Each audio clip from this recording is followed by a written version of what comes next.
सागवान लाकडाची अवैध वाहतूक, वन विभागाने 27,781 रुपये किमतीचा मुद्देमाल जप्त केला.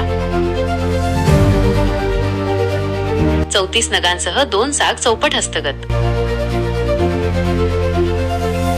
रवींद्र वळवी मोलगी. बिलगाव वनक्षेत्रातील भुशा परिमंडळातील नियत क्षेत्र वजा सावऱ्या कंपार्टमेंट क्रमांक 76 या जंगल भागात वन विभागाने गुप्त बातमीच्या आधारे मोठी कारवाई केली आहे.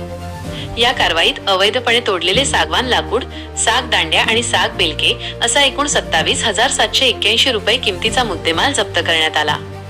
मिळालेल्या माहितीनुसार बिलगाव रेंज स्टाफसह वनकर्मचारी फिरती करत असताना जंगल भागात ठिकठिकाणी लपवून ठेवलेले साग दांड्याचे 28 नग आणि साग बेलक्याचे 6 नग असे एकूण 34 नग आढळून आले. याचे घनमीटर प्रमाण 1.98 सहस्रांश असून त्याची किंमत 24,441 रुपये आहे. तसेच साग चौपटीचे 2 नग, घनमीटर 0.15 किंमत 3,340 रुपये देखील जप्त करण्यात आले. जप्त केलेला हा संपूर्ण मुद्देमाल वन कर्मचाऱ्यांनी सुमारे 3 किलोमीटर पायपीट करून शिरोझाने रस्त्यावर आणला.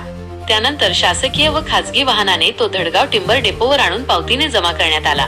वनपाल भुशा यांनी सदर गुन्ह्याबाबत वनगुन्हा क्रमांक 05/2025 भारतीय वन अधिनियम 1927 चे कलम 26(1) ड अन्वये नोंदविला आहे. वनसंरक्षक धुळे नीनू सोमराज, उपवन संरक्षक नंदुरबार वन विभाग संतोष सस्ते, विभागीय वनाधिकारी दक्षता विभाग धुळे राजेंद्र सदगीर आणि सहाय्यक वनसंरक्षक अक्राणी SD साळुंके यांच्या मार्गदर्शनाखाली ही कारवाई पार पडली.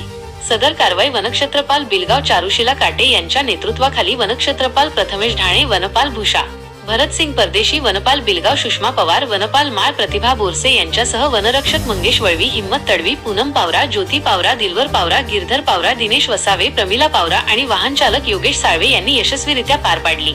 पुढील तपास वनपाल भुशा भरतसिंग परदेशी हे करीत आहेत.